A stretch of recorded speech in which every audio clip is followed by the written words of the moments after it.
Okay. We cannot actually separate week three from week two. Week two was about culture, and week one was introduction to sociology and telling you who were the founders and who were the main theorists and what were the main theories or paradigms in sociology. And we mainly talked about three theories: structural functionalism, the conflict theory, and symbolic interactionism, right? Okay, then in week two, we studied culture and we applied these theories on the chapter of culture.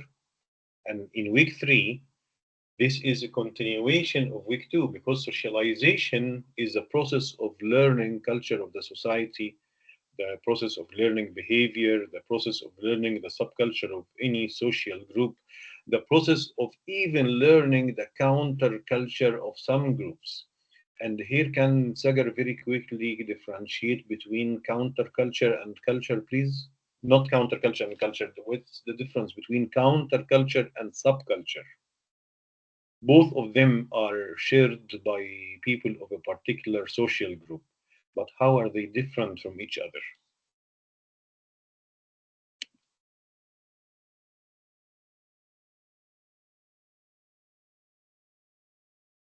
Sagar, Oh, sorry, it's me. yeah. Oh, sorry. So subculture is like small, like culture, but within the smaller social groups. Okay, and how can we And differentiate between counterculture is counterculture? like the difference between their culture between social groups, I think. Yeah, how are they? Why this one is called subculture and the other one is called counterculture? Although both of them are the shared behavior among a particular social group, and it doesn't have to be small. Whether the social group is small or big, as long as it is a group in the society and they share together some behavior or some ideas or some aspects, some cultural aspects. So in this case, it is a subculture. And the same thing applies to counterculture. However, what is the main difference between them? Yeah, what do you think?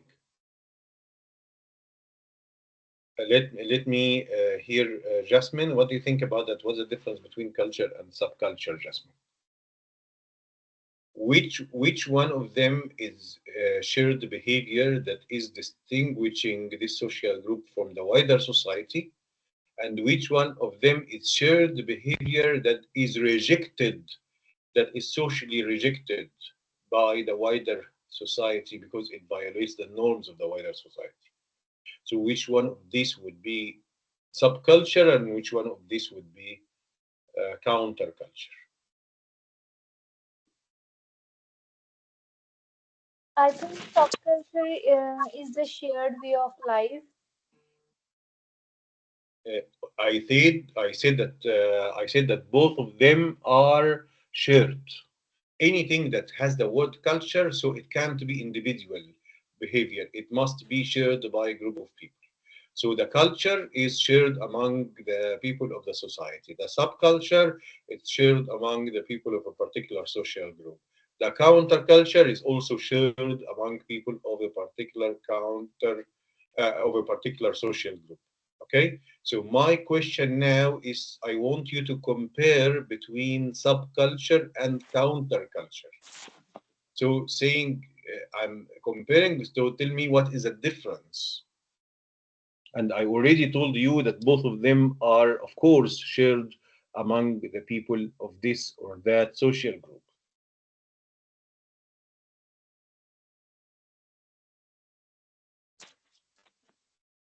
Subculture is like uh, the people share their feelings in their in particular group, and counter culture is like people who oppose the other group's beliefs or who oppose other groups' beliefs, or who are sharing together a behavior that is socially rejected by the wider society. A socially rejected behavior by the society. Okay, thank you very much. Pritpal, in all cases, whether we are talking about culture or subculture or counterculture, in all cases, how individuals are learning any culture. Freedom, thank you very much for joining with the screen on.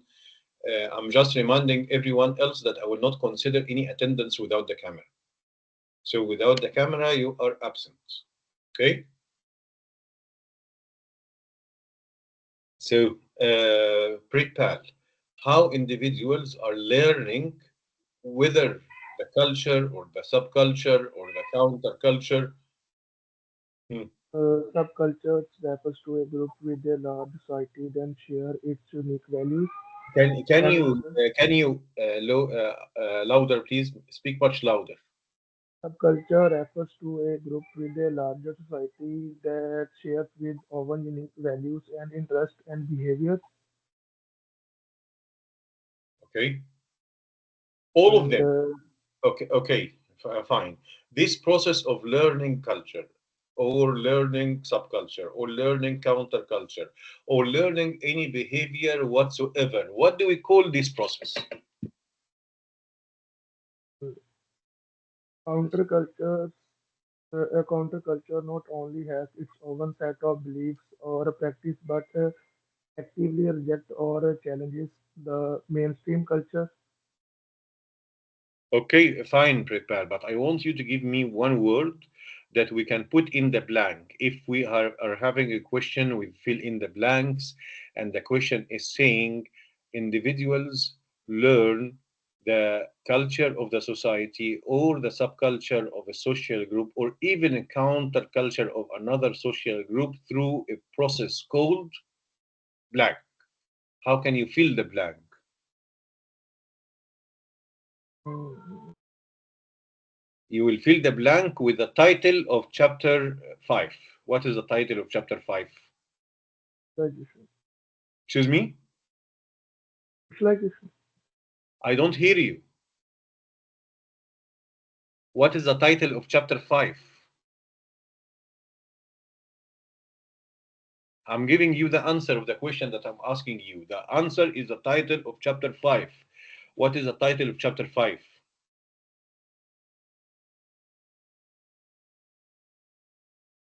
Simranjit, what is the title of chapter 5? Socialization. Thank you very much. So, socialization. This is the title of chapter 5, and this is the main topic of week 3. Yeah. Okay, so now what is according to what I have explained right now, what is the relationship between culture and socialization, Simranjit?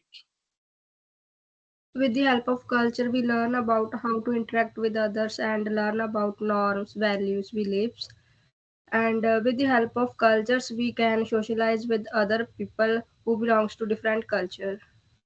Okay, and in sociology, the word socialization doesn't mean hanging out with friends. But in sociology, socialization is a process of learning culture and subculture and counterculture and the process of learning any social behavior whatsoever. Okay, so socialization is the process of learning behavior, the process that is shaping up our personalities through social construction, through social learning. Okay, Okay. so we are learning from the agents of socialization. What are the agents of socialization, guys? What are the agents of socialization? Remember, please, that Family. today is the deadline. Today should be the deadline of week 3 OGL assignment. Yes, your marks will not get deducted until Sunday. However, today is the original deadline. I'm just giving you some extra time until Sunday, but the best thing to do is to finish it today. Okay, fine. because otherwise things will be accumulated and will be difficult to study all of them together. Fine. So who said family? I say family. Okay, very good. So family is a very important agent of socialization. Write down. I hope you are taking notes at the same time, guys.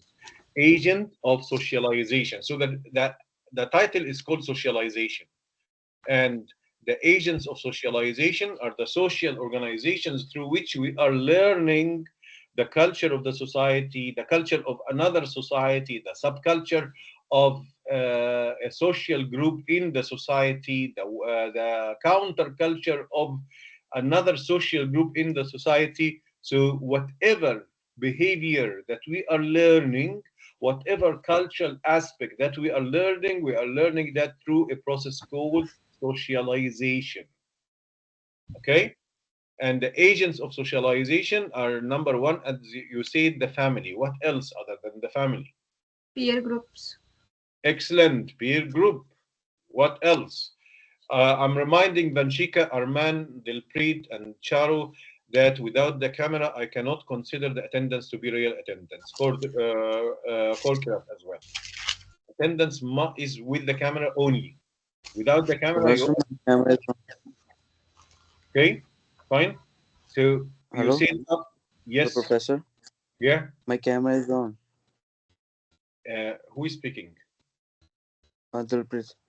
Okay, Dilpreet, your camera is now on, but when I said it was not on, No, okay, Professor. okay. So From keep it starting from keep it on starting of all the of the class. time. Okay, please keep it on all of the time. So now I don't see Gorkrat, I don't see Vanshika, I don't see Charo, I don't see Arman, and I don't know for some reason Sagar disappeared, although he was visible before. Okay, fine. Okay, so you said uh, Simranjit told us the family and the peer group. Who else? Maybe Rhythm can tell us who else other than the family and the peer group. Professor, any social organization in which we are involved, Yes. Give me one. like schools or Excellent. university. Very good. School. So educational institutions, including schools and universities and nurseries. Okay. So all of these are educational institutions, and this is one of the agents of socialization. Okay. So we said family, we said peer group, we said educational institutions. What else? Karanvir. One more.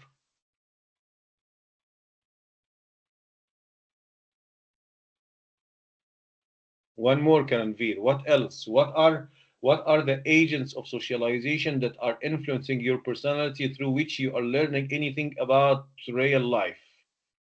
What else? Family, peer group, school. What else? We can say family, peer group, I'm sorry? media, Media. Thank media. you very much. To media. Until now, we have four. Media.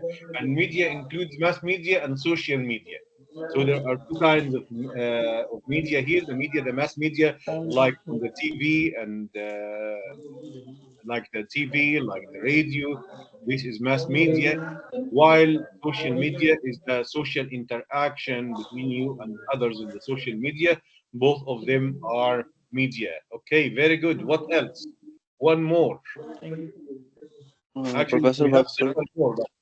Okay, who is speaking? Dilpreet? Uh, Yes. Dil, Dil, Workplace. Work organizations. Thank you very much. Work organization. In every work organization, there is something called the organizational culture.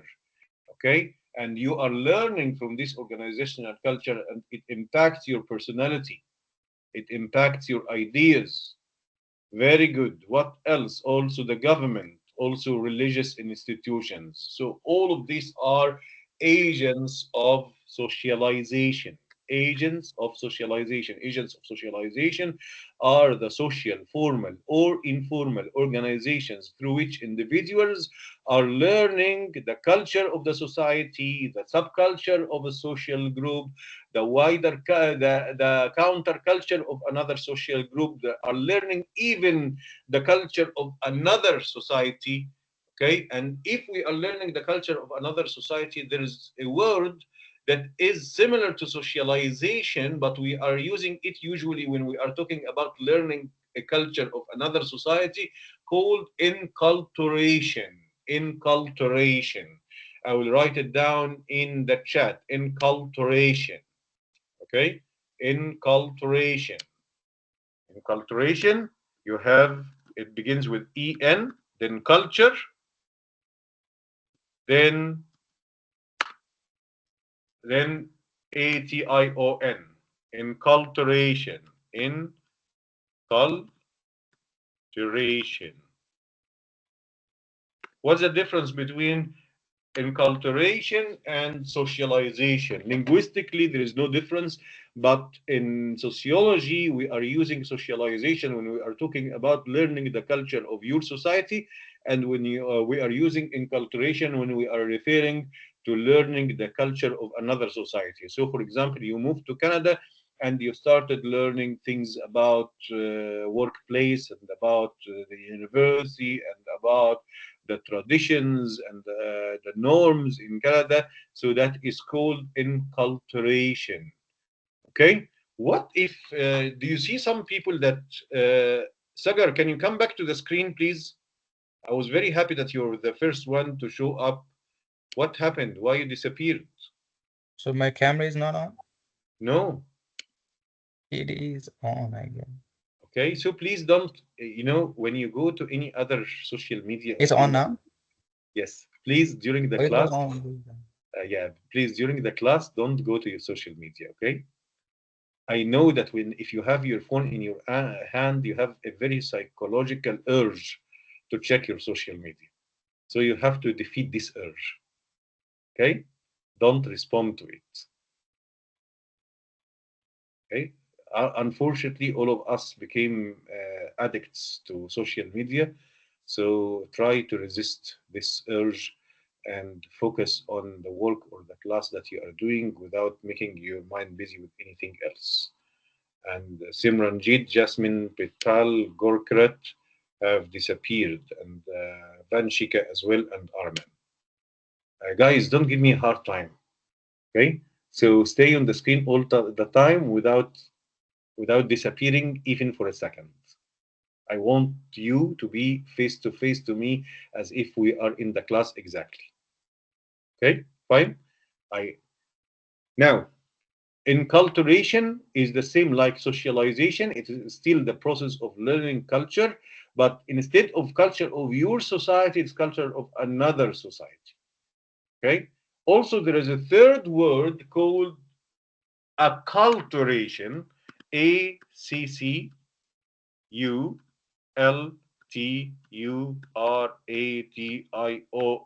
Acculturation. What is acculturation and how acculturation is different from inculturation, different from socialization? We are using the word acculturation when you are totally assimilating into the culture of another society.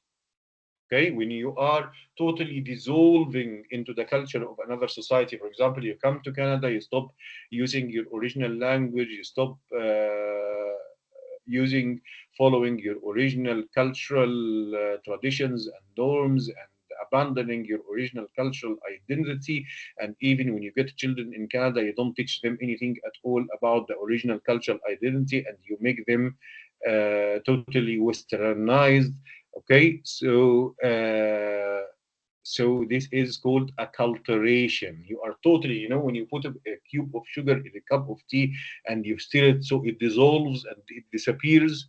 Okay, so that happens to the personalities of some people when they immigrate to another society, that they totally dissolve their identity, their original culture, cultural identity, totally dissolves into the new society. Okay, so whenever, so they didn't just learn English, for example, to use it in education or to use it in work. They didn't just use some norms in order to be more able to get better jobs, but they dissolved into the new culture and they almost forgot everything about their original culture. This is called acculturation, and acculturation is usually combined with assimilation. Assimilation. Do you know what is to assimilate? Assimilate, the same meaning, to dissolve into the, to get very involved into the new culture to the extent that you just be one, a part of it. Okay, assimilation. Fine.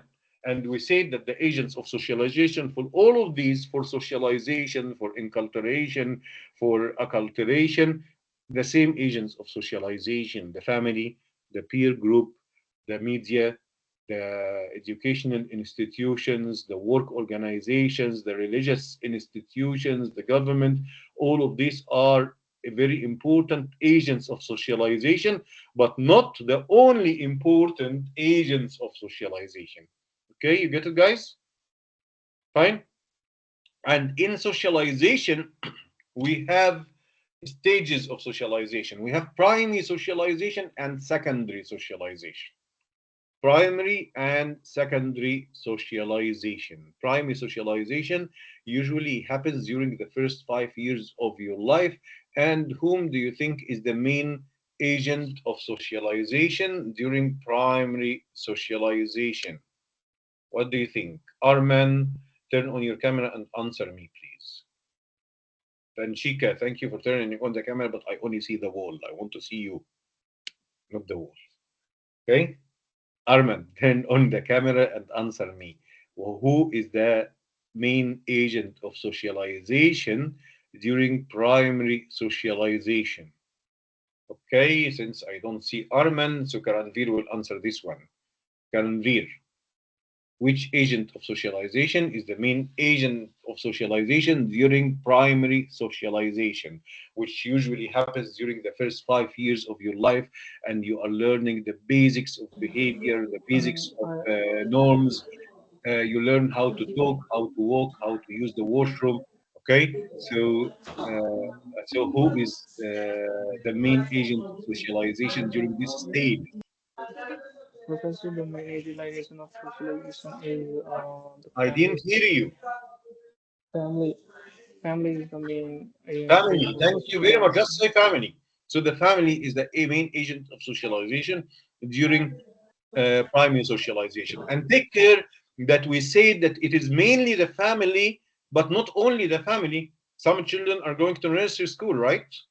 And some children still play with the peer group, but the most influential one is the family. And of course, there's some media as well.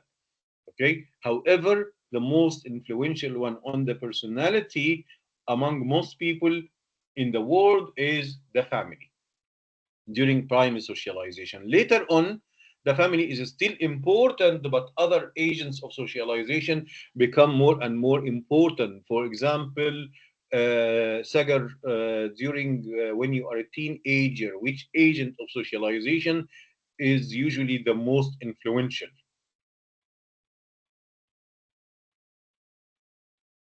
Oh, when you're a teen, I guess. Yeah, when you're a teen, which agent of socialization usually is the most influential on your personality? Oh, friends, Thank you very much. What do we call friends in sociology? peer groups. Excellent, excellent, very good. Peer group. And that's why, for example, there is something called peer pressure.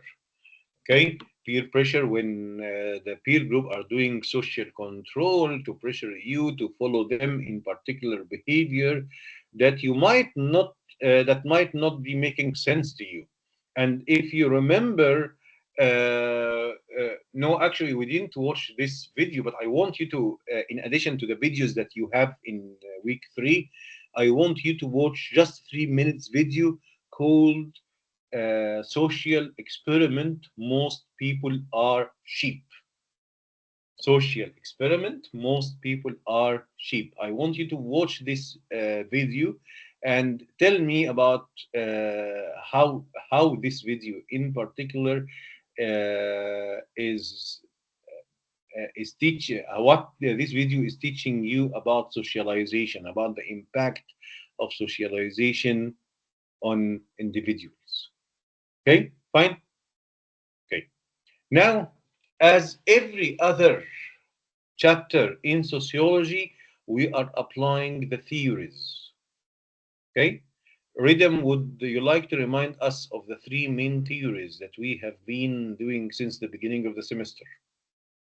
What are the three main theories that we are whom this theory we are calling these theories the grand sociological theories, or we are calling them the sociological paradigms. And you had a video in week one in the portal called the sociological paradigms. If you didn't see watch this video until now, it was week one and we are in week three. So that means that you are extremely late in doing the required work. Okay, so what were these three main theories that we have been talking about since the beginning of the semester? Professor, first one is the structural functionalism, Okay, and the second is conflict theory. The excellent. third one is symbolic interactionism. Okay, okay, very good. Thank you very much. Thank you very much. And Gorkrat, finally, I see you in the class. I have been requesting you to show up since the beginning. Can you explain to us any of these three theories? The structural functionalism, the conflict theory, and symbolic interactionism, because we said that we are going to apply this on every chapter. Every chapter we have these theories. Okay, and Conflict. not only that, but we will find that there are some sub theories that will emerge and get branched from each of these theories. So under structural functionalism there are sub theories, under the conflict theory there are sub theories, under symbolic interactionism, and in particular in this chapter socialization we have several theories which are categorized under symbolic interactionism. Okay, so Gorkat, would you like to choose one of the three grand theories to explain to us, please? Yes, conflict theory refers to the No, no, yeah, the conflict theory. Okay, great. Explain it to us. conflict of interest between powerful rich people and the weak and poor people. Okay, good. Good. And how that is, how do you think that is impacting the process of socialization? We said the process of socialization is the process of learning behavior, the process which is shaping up our personality, and we are learning culture, we are learning subculture, and through this process, which is called socialization. So, according to the conflict theory, how socialization is being manipulated and influenced by the upper class, by the upper ruling class or the bourgeoisie, in order to shape people's minds according to their own interests. How that would be might be happening? What do you think? Do you understand my question? You said that the conflict theory is called the conflict theory because it explains the conflict of interests between the upper ruling class who are controlling the economy, Yes. who are controlling the government, who can also directly or indirectly control some agents of socialization. Okay, and Yes. the working class who are, according to the conflict theory, they are exploited, they are oppressed, they are getting wages and which are much less than the effort that they are doing. Okay, and so as a matter of fact, if you are an exploited person, if I'm now the owner of a company and I'm exploiting you, I don't want you to be aware that you are being exploited. Why? Because if you are aware, you will resist this exploitation, you will try to reject this exploitation, you will not easily accept this exploitation. Okay, but it is for my own benefit, for my own advantage, that I make you unaware that you are being exploited. Okay, So you will accept this situation, this unfair situation, but if you accept it, so that will make it much easier for me to take advantage of you. Okay, so according to the conflict theory, how I might be manipulating the agents of socialization in a way that would brainwash you and make you deceived and be unaware that you are being exploited. What do you think? And I want everybody to think about this question because it's a very common question in exams. I want you to try to think about every theory and how the theory is viewing the society, how structural functionalism is viewing the society, and from the perspective of social stability, and how the conflict theory is viewing the society from the perspective of social equalities. Okay, and how the symbolic interactionism is viewing the society from the perspective of individual social actions and interactions with each other. Okay, so now we are talking about the conflict theory, and I already almost said most of the answer while I was explaining the question. So how do you think? I would like maybe everybody can participate in this question. Karan, Veer, Sakar, Readem, okay, and Charo. Finally, I'm seeing Charo. Thank you for showing up. But please let me see you clearly because I only see quarter of your face. Okay, let me see all of your face, please. Okay, thank you. Most welcome. Yeah. Okay, so I asked a very important question, which usually comes in exams. Usually, very often. Yeah. Did you understand my question? Sagar, did you understand my question? Yeah. Okay, can you try to answer it as much as you can, please? And take care when I ask you in the class, I'm not asking you to test you. I'm asking you to help you getting participation marks. So yeah, so don't be afraid from incorrect answers. If it is incorrect, we will correct it. Okay? So just speak up your minds freely. Yeah. So I think the powerful people are exploiting their like status and power by creating false awareness, Excellent. making the Very like good. poor, weak people like making them think they are working for them, but instead they are working for themselves. Okay, good, good. And let's take the media, for example, how the media could be used to deceive people's minds and make them accept a situation in which they are oppressed without realizing this oppression. Maybe like pushing this like one part like Okay. until they like kind of started to believe it again. Okay, good. How the educational system might be used in creating false consciousness. This process that we are this situation that we are talking about is called false consciousness. False consciousness is the situation of when people are not realizing that they are being oppressed and exploited, and they even accept the system which is exploiting and oppressing them. And they are doing that because the agents of socialization were used in a particular way that deceived their awareness. Okay, fine. So, how the educational system, for example, could be used in maximizing the benefits and the privileges of the upper ruling class, and at the same time making the future employees more obedient to this system. So talking about educational institutions, like for example, if like they are teaching to kids from the young age, like the starting kind of thing and the pushing like same kind of thing like for 10 years, I think they Okay. will start to believe that even though it's like it is false awareness or something. Okay, good. So, for example, you know that in education there is something called curriculum and the hidden curriculum. If now we are learning sociology chapter 1 and chapter 2 and chapter 3 and chapter 4, this is curriculum. But the hidden curriculum are the ideas that are influencing the students in implicitly and indirectly. Okay, such as, for example, having to be obedient to an authority. This is an implicit idea that impacts the personalities of people, right?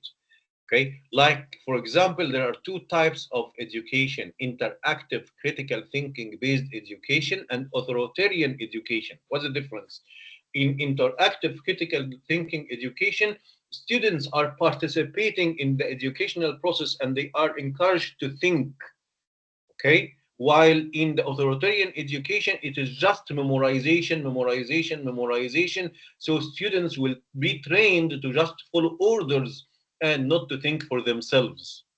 Okay, the authoritarian education could be used in order to create obedient employees who will just follow the orders of their bosses in the future and don't think critically about whether they are getting the rights or not getting the rights.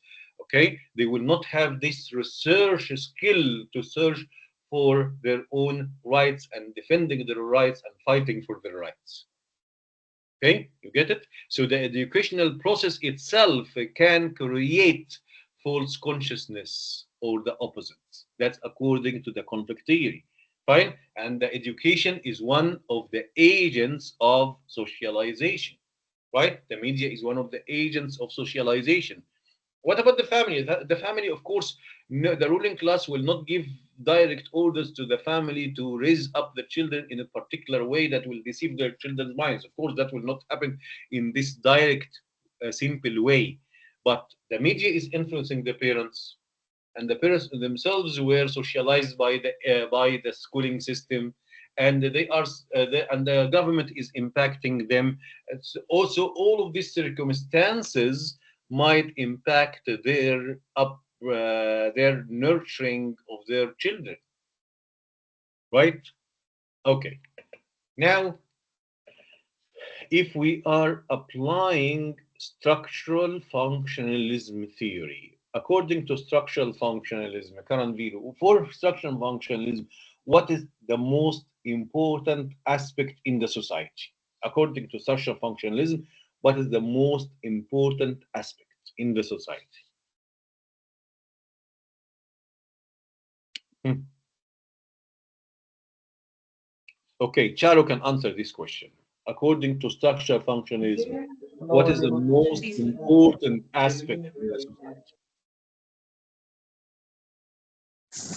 Like they are interconnected to maintain the stability and Excellent. promote Very social good. order. Very good. Social stability and having the society interconnected, interrelated, and sharing values and sharing norms. And the most important aspect is maintaining social stability. Okay. And why it is called functionalism? Why? Because there is what? Why? For the name of the theory has a reason. Why it's called functionalism? It's called structural, yes, because it's interconnected, interrelated as a structure of a building, okay, or as the human body. But why it's called functionalism? When I say, for example, what is the function of education? What is the function of the media? What is the function of the of the family? What is the function of the culture? What is the function of the university? So, what's the meaning of the word function?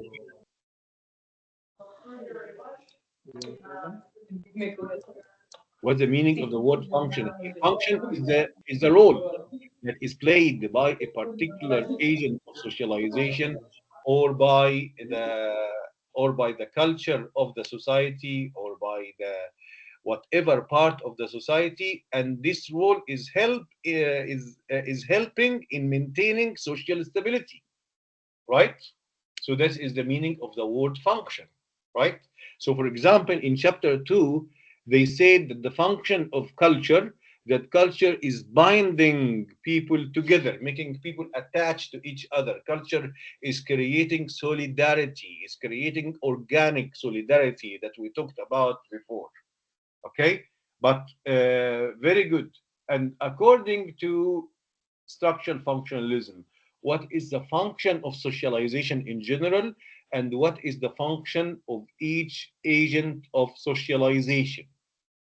I want you to think about this. By the way, it's a very easy question. It just needs a little bit of thinking. It's a very easy question. According to structural functionalism, what is the function of the socialization process in general, and what is the function of each agent of socialization?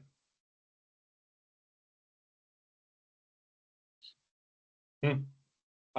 Unfortunately, I have only nine names of students here out of 30 students, and I have four invisible students, and that's not good at all for them. Dilpreet, Jasmine, Pritpal, and Simranjeet. Okay, so and it gives Professor, me a very hard time to keep the yes, Dilpreet. If whenever you are having your phone in your hand and you go you check something else, so your camera automatically my camera is my even camera if is it on is from on, the starting of even the video. even if it is on, it doesn't show your face whenever you leave our screen and you go to another screen. You get my point? No, Fine. professor.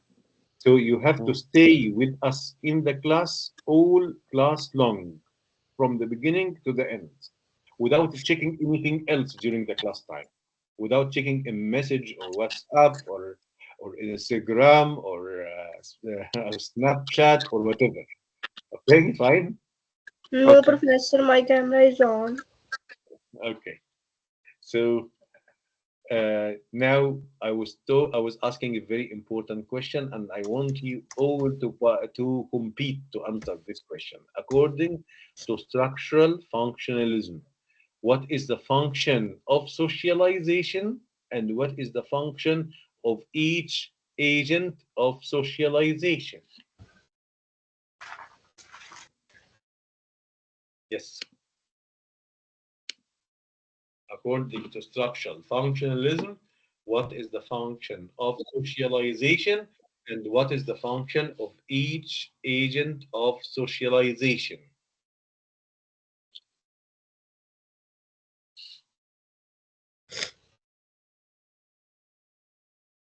Yeah, by the way, it's very easy question. Raise up your hand. You know, you have this yellow electronic hand. You can raise up your hand to answer first. And of course, answering in the class is giving a very good indication that you are a good participant. And you know that we have 10% for participation in this course. Okay, so I will repeat the question again.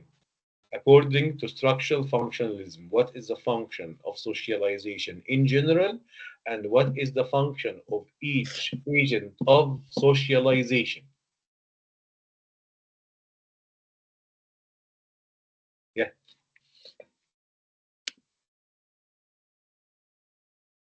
I'm waiting. I didn't see any hands up. So it means, okay, Rhythm, thank you very much. I'm very happy.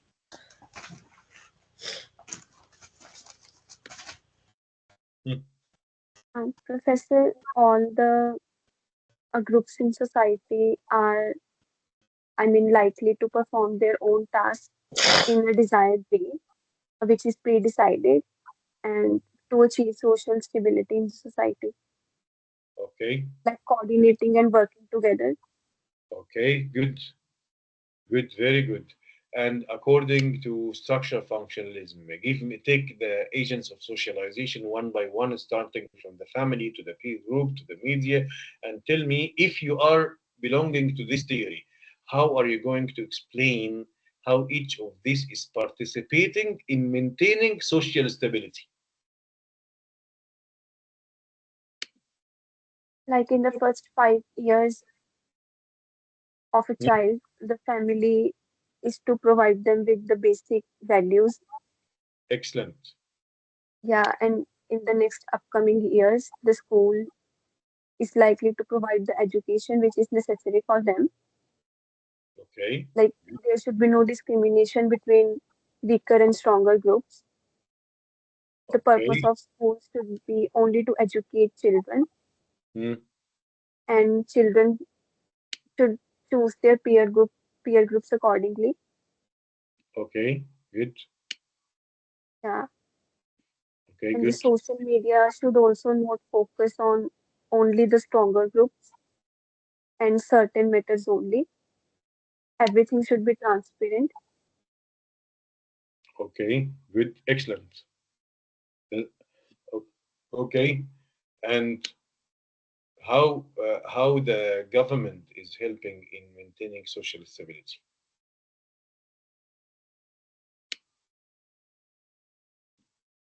Hmm.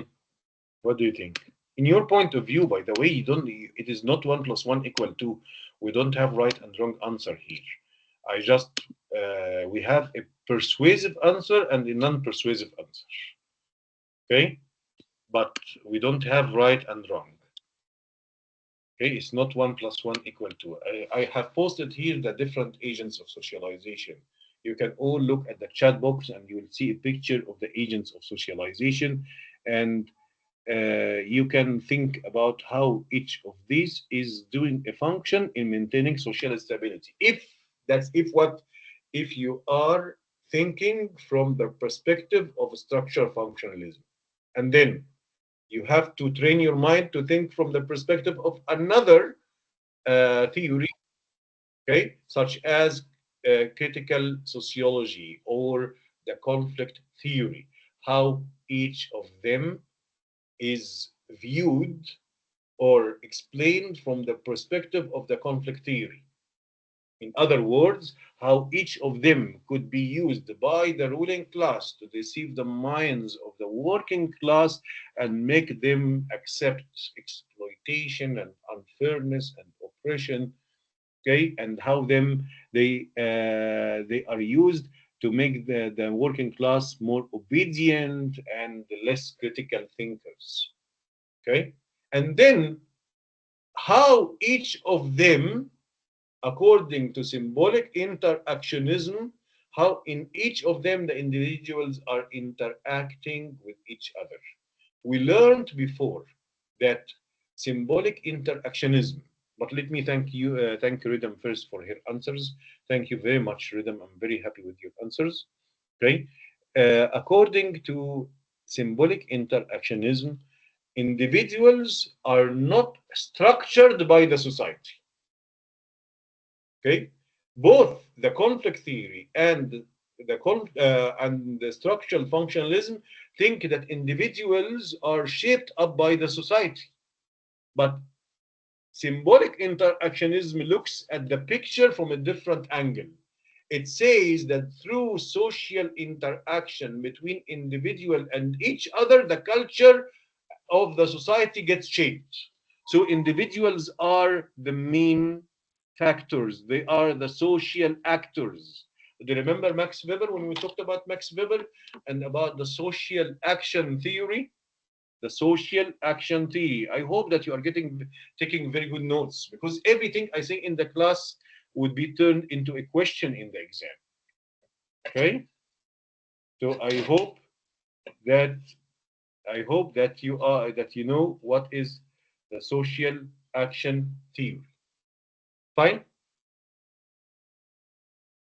fine. The social action theory was a theory founded by Max Weber, in which he said that each individual is a social actor. Each individual can think rationally and can decide what to do and what not to do based on this rational thinking. And whatever social action the individual will do would influence the social circle in which this individual might be influential. Okay, and of course if you are doing your own social action and I do my social action, and each one will socially act, that will lead to interaction. We will agree, we will disagree, we will discuss, we will fight, we will do lots of interactions with each other, and these interactions are impacting what is going on in the society. Okay, so according to symbolic interactionism, which was based on the social action theory of Max Weber, the individuals' interaction with each other are the main influencers of each other and of the society in general. And under symbolic interactionism, we have different theories in this chapter. We have different scholars who added to what Max Weber said, and they explained to us some theories which emerged from symbolic interactionism. They are under symbolic interactionism. So, symbolic interactionism is one of the three grand theories, and under it, in this chapter of socialization, we have some sub theories. What's the meaning of the word sub theory? What the meaning of the word sub-theory? Sub-theory means a theory that developed from a theory, from a bigger theory. Okay, fine? Okay. Who are the main scholars that we have in this chapter? Take care. I'm talking about chapter 5 in week 3. And take care that this is a very important part of the OGL assignment is to study the chapter, understand it, then write handwritten notes about what you understood, and make a video in which you record a video in which you are explaining what you understood. Remember that. That is part of the weekly OGL assignment. Okay, fine? Okay. So, under symbolic interactionism, in this chapter, we have some very important scholars who made very important theories. We have George Herbert Mead. And write the names down, please. George Herbert Mead. We have Charles Cooley. Charles Cooley. Okay. We have Irving Goffman. Irving Goffman. Okay. Fine. Charles Cooley. George Herbert Mead. Irving Goffman.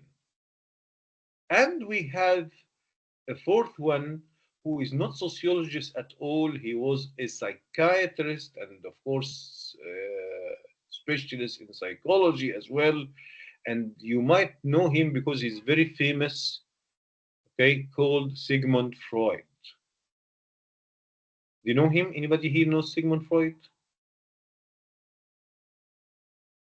Anyone knows him? Okay. Okay. So now we will go to the slides and we'll talk about the theories which emerged from symbolic interactionism, because there are several theories.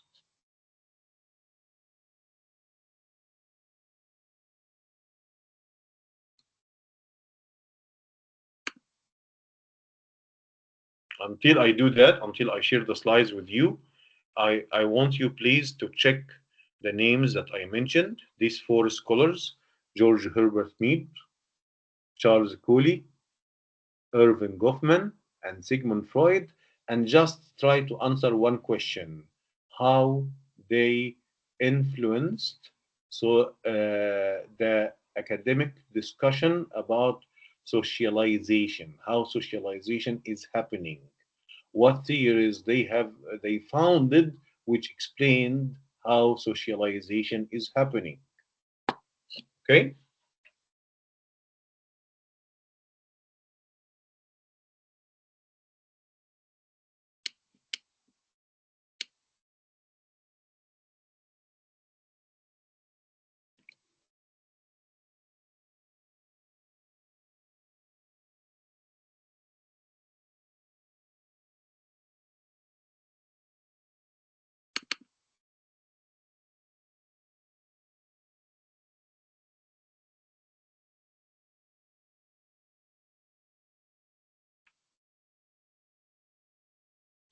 You see the slides, guys?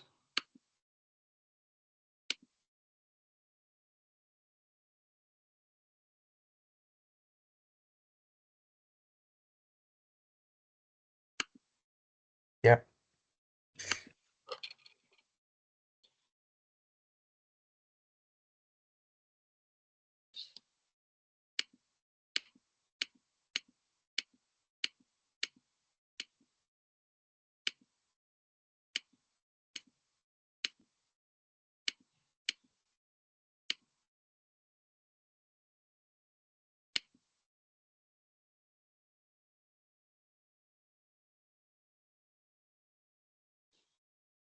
Okay. Karanvir, can you read this slide for us, please? Symbolic interactionism, George Herbert Mead. Under symbolic interactionism, as we see, we will have several theories. Okay? And symbolic interactionism is called symbolic because it says that every symbol in the society around us has a particular meaning in mind, and people are communicating with each other, and through this communication this meaning is spreading from one person to another, from one social group to another, from society to another, to the extent that some meanings become international meanings, become global meanings. Like, for example, now almost all countries in the world, they understand the red light and the yellow light and the green light in the same way. How that happened, how they became, they are sharing now this understanding of the symbols through communication, through interaction. Okay, fine. And under it we have several scholars. One of them is George Herbert Mead. I'm sorry, Karanvir, there is too much noise around you.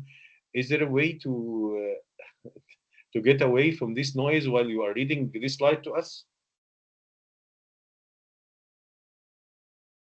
Okay, so I will ask now someone else to read for us the first slide, and then I will come back to you. Jasmine, please read this slide for us. George Herbert Mead. Symbolic Okay. interactions, Charles Houghton Colley. Looking glass self. Our self is the result of our social interaction with others. Second point, Uh, we imagine. Ranveer, slowly. And I ask you to get away from the noise first. And then I told you that I will give you another slide to read, but I will ask Jasmine to read the first slide. So mute yourself now until you get away from the noise. Okay? And Jasmine, please read this slide. Which slide, Professor? The slide that is in front of you on the screen now. George Herbert Mead, the preparatory stage, the play stage, and the game stage. Okay. Children develop a sense of self in three stages. Preparatory stage, the children immediate an action without understanding what it means. Play stage, the children begin to pretend to take control on roles, that is, parent, teacher, doctor. Game stage, the child understand their position in a social group. Okay, very good. So in the preparatory stage, according to George Herbert Mead, in the preparatory stage, children are watching how elders, how others in the society and in the family are doing different types of social roles, and they are learning from that. Okay, and they are learning, they are observing, and they are learning from this observation. Okay, in the play stage they are trying to practice these roles in the form of playing, like, when children are playing or imagining themselves in the role of engineers, or people from different professions, or soldiers, or whatever. Okay, so during this play they are trying to practice their observations about what they learned about the social rules. So you can practice that you are a father, that you are a mother, that you are a teacher, that you are an engineer, that you are whatever.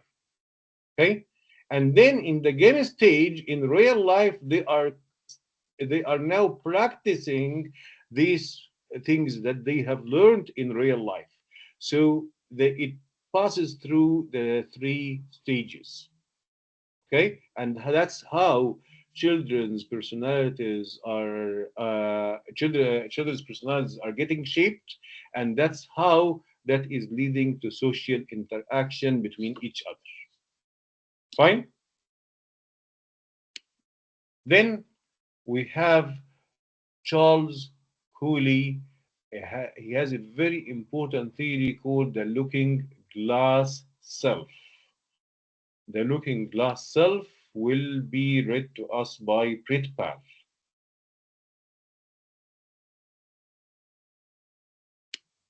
Class selves are selves in the result of our social Much louder interaction. and very strongly, please, Pritpal. Class self are self in the result for our social interaction with others. We imagine how we appear to others. We use our interpretation to what others think of us to help from our self-concept. Okay, okay, very good. Thank you. Okay, in this slide, the looking glass self, uh, Charles Cooley is saying that other people to you are like the mirror in which you are seeing yourself. So people's impressions about you are forming this impression about you uh, are this impression is influencing your self image about yourself. So, for example, if everybody, your family, your friends, always say that Pritpal is a very intelligent person, so in the self image, you will form a self image that you are actually an intelligent person. Okay? If they say a negative uh, trait about you or a negative thing about your personality, and you find that most people around you, all of the significant others, all of your friends and family, or most of them, they are saying something negative, okay, your mind will be influenced by this, and you might see yourself in this picture, in this image, which is negative, which is positive, which is whatever. And that would influence your personality and lead to something called self fulfilling prophecy. Self fulfilling prophecy is behaving according to people's expectations about you. Behaving according to people's expectations about you. Okay? Fine? So why he's called the looking, why he named the theory looking glass self? Because the looking glass is the mirror, right? So the people's impression about you would be like a mirror in which you are seeing yourself. If you feel that they are having a particular positive or negative impression about you, that would influence your own self image about yourself, and that would influence your behavior and lead to self fulfilling prophecy, which is behaving according to people's expectations about you. Fine? Okay? Okay. Now, there's under symbolic interactionism, there is also a psychological approach. It's psychological, but there is a part of psychology is called social psychology. Social psychology and symbolic interactionism are overlapping in some areas. How they are overlapping? Because symbolic interactionism says that the individuals are the main social actors. And now, when you think that you want to do a particular social action, this thinking process is first, it happens where first? It happens in your mind. So, this decision making process is happening in your mind, right? So as long as it happens in your mind, so that is related to psychology, and it is related to sociology as well, because there are social factors which impacted your mind, and your social action will lead to social impacts on the society and on the people around you. Fine? Okay. Sigmund Freud said that there are three elements of the personality which are impacting people's behavior. Okay? Who would read that to us? I can read, sir. Okay, Kanvir, read please. Psychological approaches, Sigma Fan identifies three elements of the personality: Mm, oh, the ID, the ego, and the superego.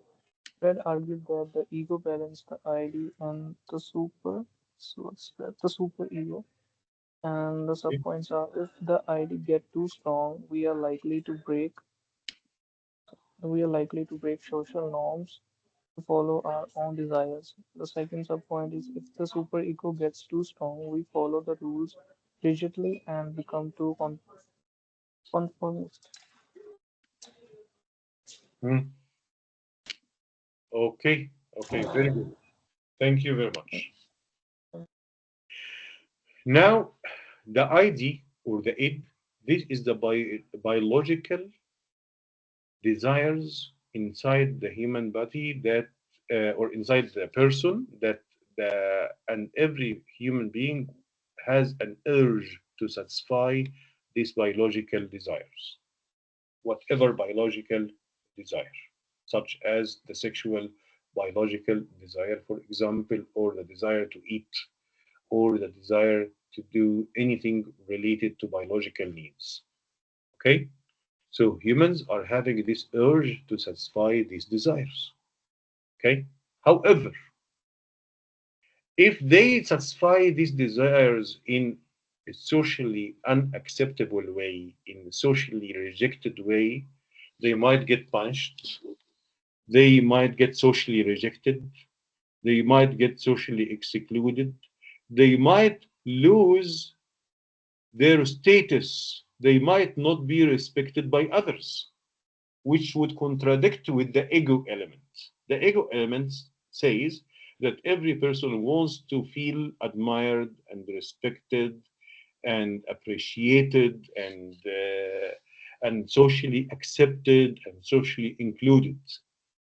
Okay, therefore, the humans are learning from the society the socially acceptable ways through which they can satisfy the biological desires. Because if they do it in a way that is socially rejected, that would negatively impact the ego. Okay, and the ego is still very important for them. Okay, it's very important for them to be respected and accepted and appreciated. Okay, fine. So how to make this balance? How to get them both? To get the biological desire satisfied and get the social acceptance and appreciation at the same time by learning from the society the socially acceptable mechanisms or procedures to satisfy the biological desires. Okay, these are two elements. What is the third element?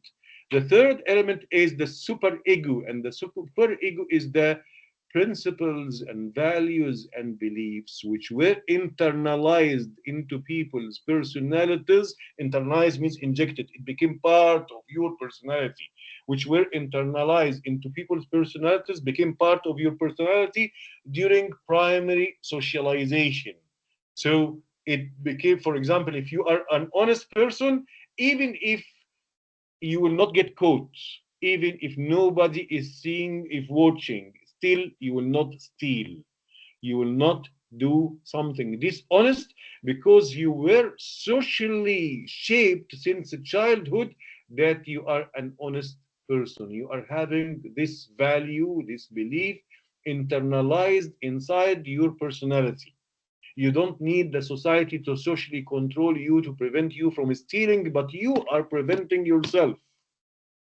Okay? So this is what? This is super ego. Okay? Fine?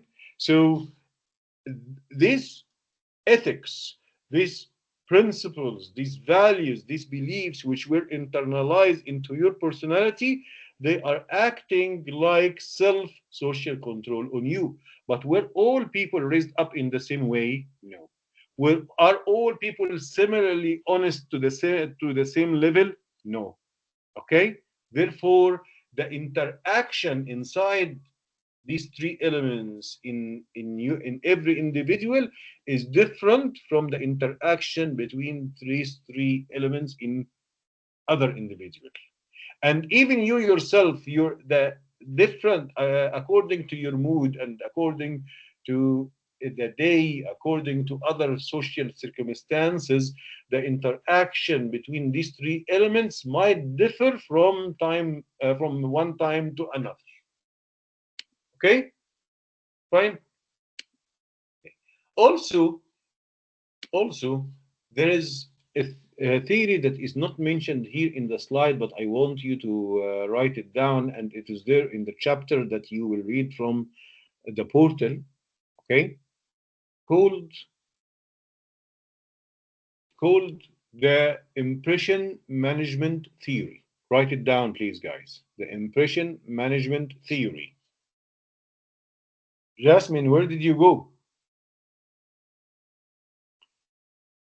The impression management theory, or the dramaturgical approach. And the theorist, the scholar who talked about this is called Irving Goffman. Okay, Irving Goffman. And he said that in real life, that real life is like a theater. You know, in the theater there are actors, and in front of the audience, they are acting a particular role. So, for example, if there is a play, if there is a movie, and and Simranjit is acting the role of a doctor or a manager, right, in front of the audience when she is on the front stage. But when she goes to the backstage, she will act her real or more genuine personality, right? But that's only with whom? That's only with the people who are very close to you, whom you are acting, behaving with them in a relaxed way, without having to, without trying to create a particular image about yourself, which is not very rare. Okay, so in workplace, you are acting a particular role. In the university, you are acting a particular role. With the groups of friends who are not very intimate, who are not very close to you, you are acting a particular role. With the family members and the friends who are very close to you, with your significant others, you are more relaxed. So this would be the backstage, and your behavior would be more casual. Fine? Okay? Then why it is called the impression management theory? Because Irving Goffman says that every individual can manage people's impressions about himself or herself through acting these roles, through doing these roles.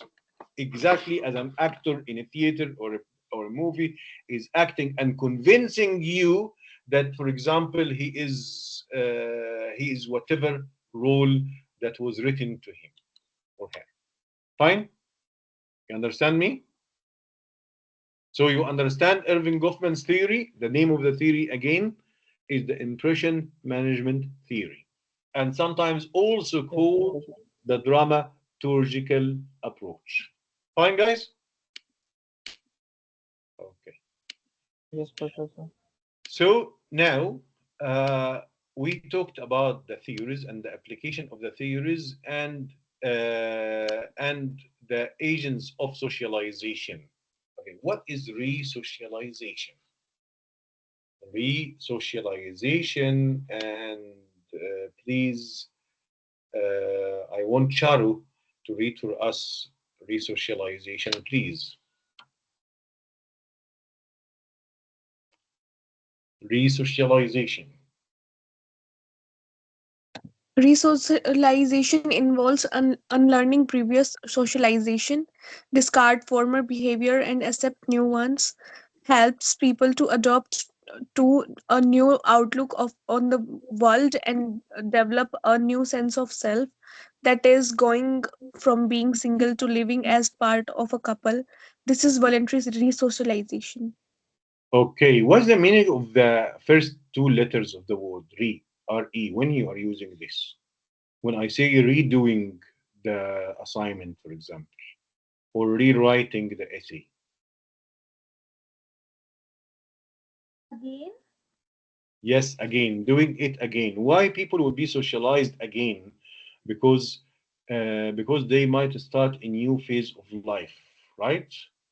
And because they might because doing something from the start. Thank you very much. Because they might start a new phase of life. They might move from one occupation to another occupation, from one stage of life to another stage of life, from one society to another society. So that's why this resocialization might be happening. So you relearn the social culture around you. Okay? Okay. Also, resocialization is happening in total institutions. What are total institutions? Simranjit, please read for us total institutions. Total institutions are places where people are monitored 24 hours, such as prisons, hospitals, and military breaks. This is often involuntary resocialization. These Oh, institutions are structured to fundamentally change the people who enter them. The goal is to teach people to conform to social standards of conduct. excellent, very good. Okay, so for example, if you are belonging to a criminal gang, so that means that the kind of socialization that was happening to you in the past, it trained you to adopt a criminal behavior. Okay, right? And that means that you are also part of a way of living that is considered to be counterculture by the wider society. And now you get caught. You went to court and you were sentenced to go to jail for 5 years, for example. Okay, what do they want to do to you during these 5 years to change your personality, okay, in a way that you will not be the same criminal person again. Okay, this is their goal, but I'm not saying that this goal will always succeed. Sometimes it doesn't succeed, and we'll know why. Okay, but the goal is to re-socialize you to adopt a different way of living, a different way of thinking, so you will go out of jail different from the same person with criminal behavior who entered, right? But in some cases, the opposite is happening. In some cases, the person, after finishing these 5 years, becomes even more criminal than before. Why do you think that might be happening sometimes? Why do you think this might be happening sometimes? Why the goal of the authorities sometimes is failing to re-socialize the criminal person to make the person not criminal, and actually the opposite sometimes is happening and the person is becoming more criminal? Why is that? Sagar, I would like you to try to answer this question.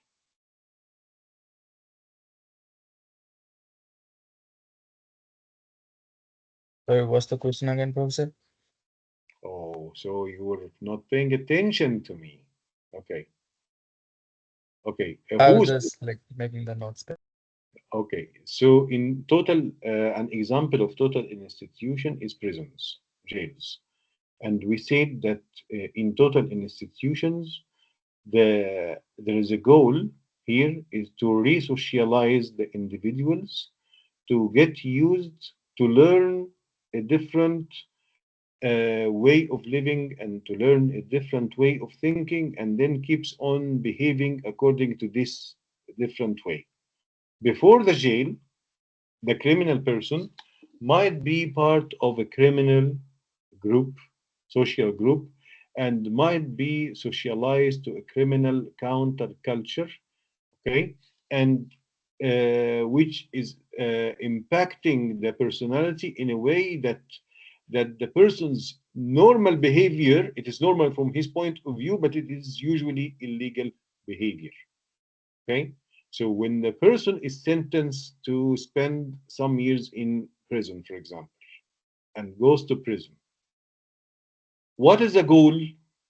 The goal is to re-socialize this person and to change this person's way of living and way of thinking. So after these 5 years, will will be a different personality that is not criminal anymore.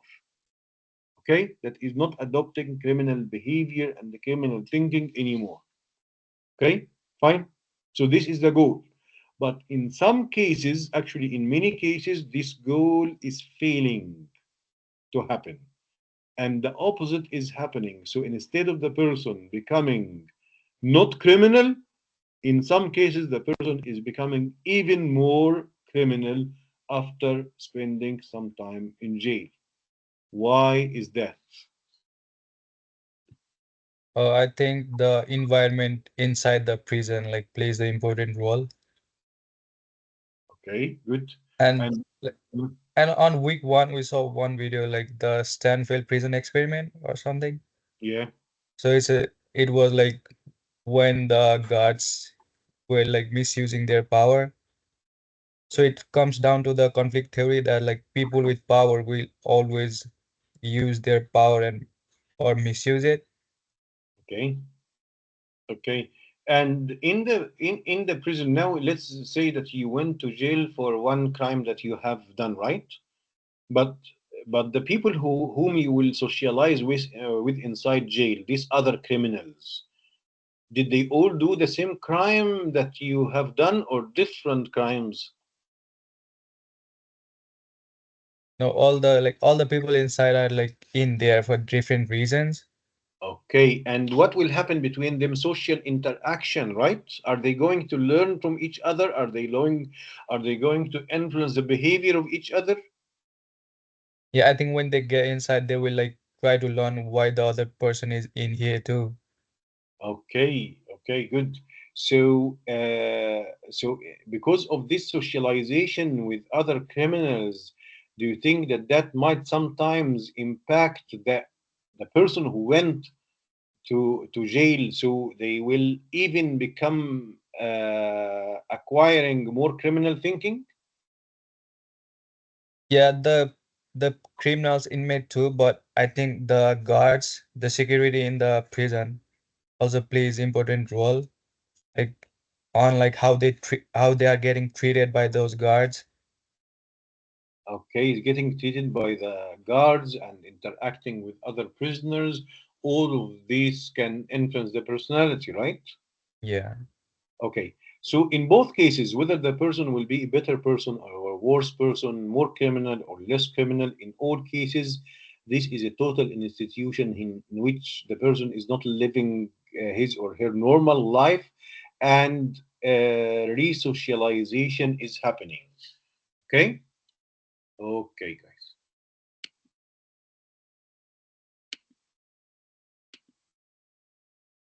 In Canada, there were a kind of total institutions as well called residential schools. Who knows about the residential schools in which the many indigenous children were taken away from their parents and they had to stay in these residential schools for several years. Who knows anything about that? There is a very nice video.